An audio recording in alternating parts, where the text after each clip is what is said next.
राम राम।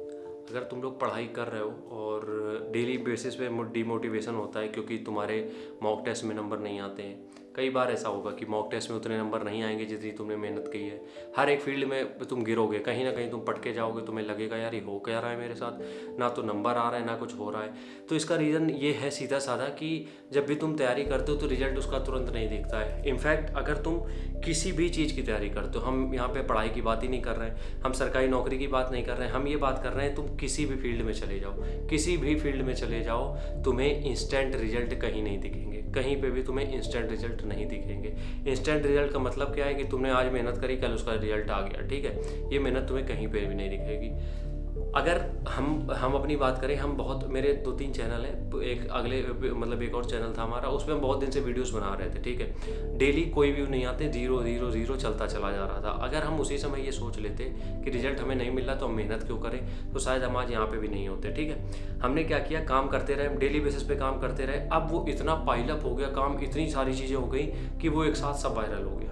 जितनी हमने चीज़ें बनाई थी ना, वो सब वीडियो वायरल हो गए, सब वीडियो वायरल हो गए। और विद इन 3 मंथ्स मेरे पास 1 लाख सब्सक्राइबर थे और लगभग 1-1.5 लाख के करीब सैलरी थी हर महीने की। तो तुम लोग ये समझ के देखो कि ये जो चीज़ें होती हैं ना, कि जो इंस्टेंट रिजल्ट वाली होती हैं, और अगर तुम्हें किसी चीज़ में आज अगर तुमने किया है, 2 दिन किया, तीसरे दिन तुम्हें रिजल्ट दिख गया है, तो यकीन मानो आगे जाके उसका जो फाइनल कॉल है वो बहुत बुरा है, मतलब फाइनल में कुछ नहीं होना उसमें, ठीक है। तो इस वजह से अगर मॉक टेस्ट में नंबर नहीं आ रहे, चिल। अगर चीज़ें अभी सही नहीं जा रही, चिल। तुम्हें क्या करना है, तुम्हें सिर्फ मेहनत करनी है, तुम्हें अपनी पढ़ाई पे फोकस करना है, क्योंकि वही तुम्हें करना है अभी।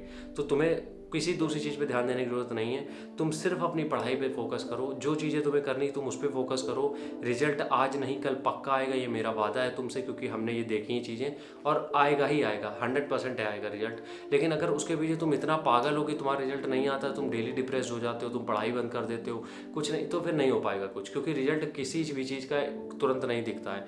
लोगों को 4-4 साल लग गए। हम पढ़ाई की बात ही नहीं कर रहे हैं, हम दूसरी फील्ड की बात कर रहे हैं। लोग मेहनत करते रहते हैं डेली के 10-10 घंटे, उनको 4 साल कोई उसका रिजल्ट ही नहीं मिलता है, उसका कोई बेनिफिट उनको नहीं दिखाई देता है। लेकिन 4 साल बाद जो उनका रिजल्ट आता है, वो 4 साल की मेहनत को वर्थ इट बना देता है। तो इस वजह से अगर तुम्हारे मॉक टेस्ट में नंबर नहीं आ रहे हैं, तुम्हारा अच्छा कुछ भी नहीं चल रहा है, हो सकता है नंबर कम आ रहे हो सकता है चीज़ें उतनी सही ना जा रही हो, नंबर बार बार कम आ रहे हो, लेकिन कोशिश करो कि उसको एनालाइज करो और मेहनत करो, क्योंकि रुक गए अगर तो चीज़ें वहीं से ख़त्म हो जाएंगी। बस कोशिश ये करनी कि जब तक हमें रिजल्ट नहीं मिल रहा है तब तक तो एटलीस्ट हम लगे रहेंगे, और डेली रिजल्ट की वो मत किया करो कि आज तुमने किया है तो आज ही उसका रिजल्ट मिल जाएगा। मॉक टेस्ट में अगर नंबर नहीं आ रहे, ये चिंता की बात है, तो इसके ऊपर काम कर सकते हो, लेकिन इसका मतलब ये नहीं कि तुम्हारा सिलेक्शन है नहीं होगा। कई ऐसे हैं जिन्होंने मॉक टेस्ट में आखिरी समय तक अच्छे नंबर नहीं लाए, उनका भी सिलेक्शन हो गया।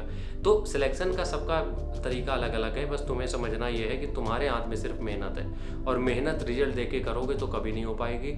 अगर तुम ये सोच के देखोगे कि कुछ इसका रिजल्ट निकल नहीं रहा, मेहनत क्यों कर रहे हैं, तो फिर तुम छोड़ दो, मेहनत नहीं है तुम्हारे लिए, फिर तुम ना करो, ज़्यादा बेहतर है। क्यों, टाइम बहुत लगता है, और टाइम, अगर तुम पेशेंस नहीं है तुम्हारे अंदर तो फिर कोई नौकरी नहीं तुम्हारे लिए, और पेशेंस नहीं है तो लाइफ में कुछ भी नहीं है तुम्हारे पास।